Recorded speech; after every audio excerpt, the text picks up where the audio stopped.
Pardon me? Are you refusing to speak to me? Yeah, definitely. Okay, Yeah. for sure. Well, right now you're under investigative detention. Okay. So we got a call about a male with possible knife that matches the description. Okay. That's coming from exactly where you were coming from. Okay. And that's what we're investigating. You understand, sir?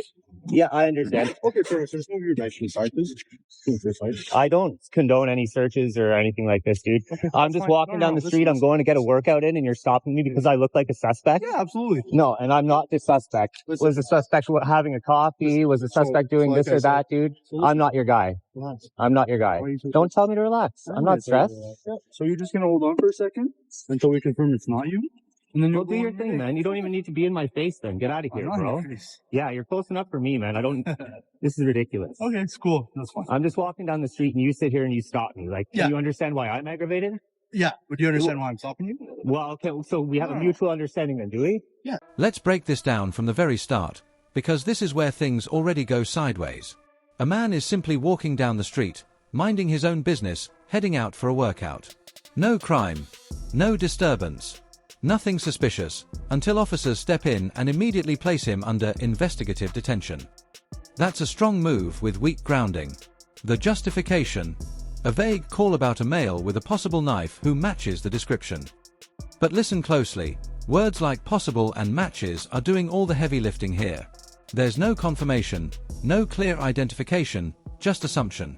And yet, they act first and verify later. That's the problem. The man stays composed but clearly frustrated, questioning the logic behind being stopped for simply existing in public. And right here, the tone is set. This isn't just a stop, it's a test of rights versus authority. Until you're done your thing, then perfect. You can hang out. That's fine. No, I should leave your bag down there, please. Oh, fuck, bro. Power trip or what? What? Do I look like I have a knife or I'm ready to stab you, bro? You're sitting here saying, like, why do I need to put my bag? Do I look dangerous to you, dude? Do you have a knife? You're twice my size. Okay, it's fine. It doesn't matter. We're just trying to confirm you're not the suspect. And how are you going to confirm? There's ways to do so. Not you. Like, yeah. Oh, man, gray streak in the hair. Oh, no. Like, come on. Tattoos here, tattoos here. I'm the guy. Now, 35, 6'1", lots of tattoos. 6'1", bro. So I'm 5'9", dude. Well, you're not much. I'm about 6 feet and you're about my height. So no, you're not. You got a couple. Well, do you have any weapons on you, sir? No. Okay, cool. Like I said, I'm just going to pat you down for any weapons. I don't really want you to patch me down. I don't want you guys touching me. No, okay, so right now, you're being investigated. I understand. Yep, okay. Don't grab me like I'm going to run away, bro. Like, what the fuck, dude? I don't know you, right? Yeah. I haven't done anything wrong. I'm getting detained here for what? I explained it to you thoroughly. And so why are you grabbing me like I'm going to run away? I haven't done anything wrong, bro. That's all. I'm making sure you don't have any weapons on you. That's all. I haven't done anything wrong. What's your names and badge numbers, dude? I'll tell you that. It's right here on the vest, man. Is that what you tell the judge? Yeah. Now watch how quickly pressure starts building.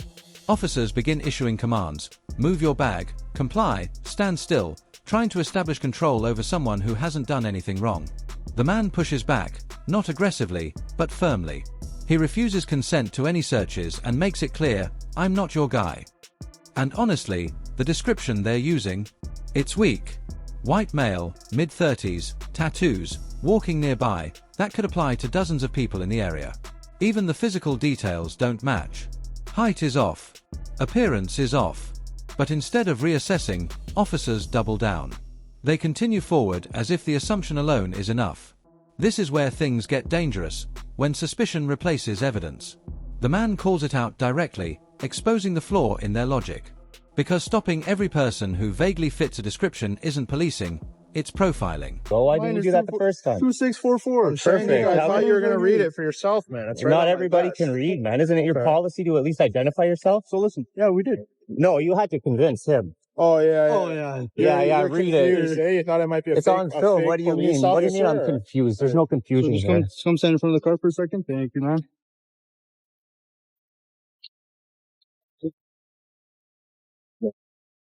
What's your name? Is there any other way that you can confirm? Well, so we're waiting. We're waiting. For what? Like I said, I'm not answering any more questions. Okay, dude. so you're going to be under arrest for obstruction. Okay, that's fine. Okay. I'm obstructing justice by not answering questions? Yeah, absolutely. What? Like It's my right not to answer questions. No, you're under investigative detention. So I don't have to further your investigation. No, but if you impede my investigation, I'm not answering question isn't impeding investigation. I have the right not to when you answer refuse questions. to identify yourself, you are getting impeding. a better description. Okay, perfect. Sounds good. So what's your name? I'll wait until you guys. I need somebody else down here, like a sergeant. No, or something. sergeant's This is right there. ridiculous. Hey, man. So, I just would like. He asked me how it was going. Goodness gracious, dude. I'm going down to work out at the park on Briere Road. That's what I'm going to do. Okay. Well, we'll try and get you on your way if you're not involved. But we don't know. I'm not all knowing, right? I gotta get down. Where the situation escalates. The officers move from questioning to physical control. A pat-down is initiated under the claim of officer safety, even though the man has shown zero aggression, zero threat, and no visible weapon. That's a big leap. He immediately objects, making it clear he does not consent. And this matters. Consent is everything in situations like this. But instead of backing off, they continue applying pressure. He asks for badge numbers, basic accountability, and at first, they hesitate. It's on the vest, they say. That hesitation speaks volumes. Only after being pushed do they provide identification. Meanwhile, the man calmly asserts his rights, reminding them that refusing to answer questions is not a crime. And he's absolutely right. But the officers, they start hinting at obstruction, twisting silence into suspicion. So I match a description based on what? A picture, based on a verbal description, based on a verbal what? description. So Okay, and I don't match the height. The hair, is the hair the same? Like, you can't just anybody with tattoos that's around 5'9". You can't just pull us over and search us. No, but they also said a white guy around 35 with tattoos walking this way. So that could have been. How many other people do you see that look like you coming walking this way, dude? He could have taken a left or a right anywhere. He could have. Anywhere. That's exactly. Why so you're not. Hey, listen. You need reasonable articulable suspicion, and this is just that is enough suspicion, man. Is it? Yep, it very much is. Okay, well, I'd like to figure out. Like, I'm not answering any more of your guys' questions. I haven't done anything wrong. Yeah, you know it's your right not to talk to me. You don't have to talk to me, but you're not free to go. You understand that, right? Fair enough. Yep. You're not facing charges. I would need reasonable grounds. And again, you don't have to. So if I'm not facing charges, why am I being detained for? Because you're being investigatively detained for a criminal offense. But you're not being charged yet.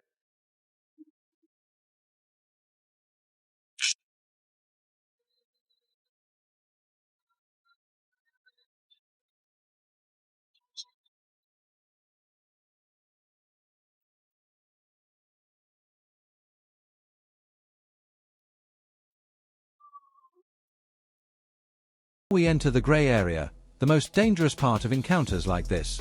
Officers begin using intimidation tactics, suggesting that refusing to cooperate could lead to arrest. Let's be clear, that's not how the law works. The right to remain silent exists for a reason. But here, it's being treated like a problem instead of a protection. The man stands firm, repeating that he hasn't done anything wrong. And still, the officers hold their ground, leaning on vague claims and broad assumptions. There's no clear suspect description beyond general traits. No confirmation. No solid link. Just authority trying to justify itself in real time. You can feel the tension rising, not because of threat, but because of uncertainty. And that's the issue. When law enforcement operates without clear boundaries, it creates situations exactly like this, where rights are tested under pressure. She's going up to the unit now.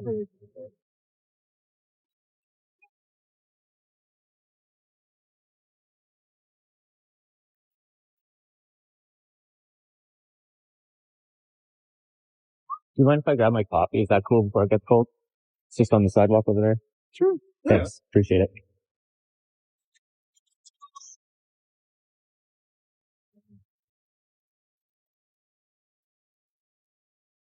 Yeah.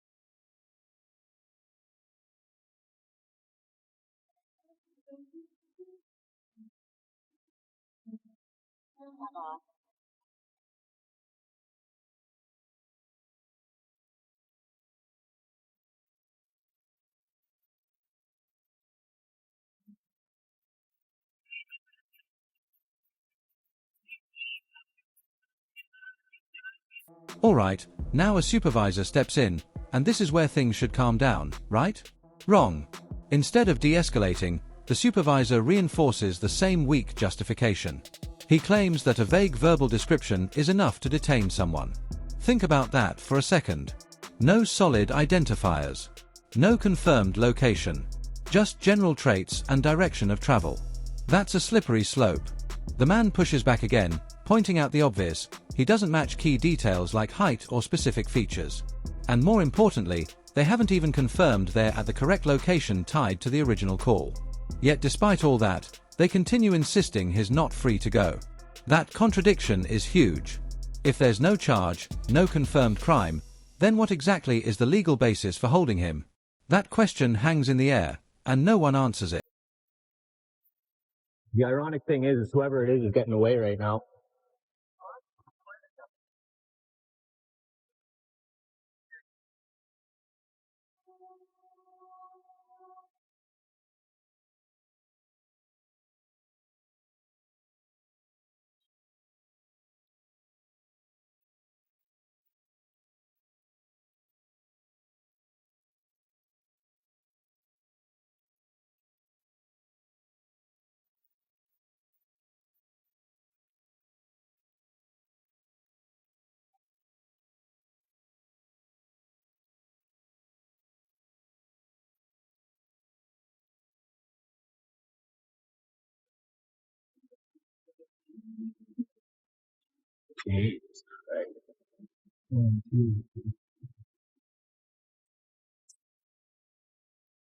All right, man. So they gave us the wrong address.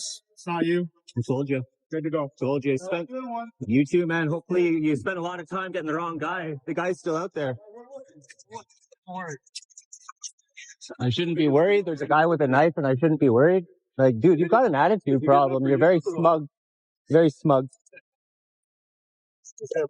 Yeah, you too, man. Good job. You want my name still? It's fuck off. Ho, ho, ho, ho, clever, eh? You fucking idiot.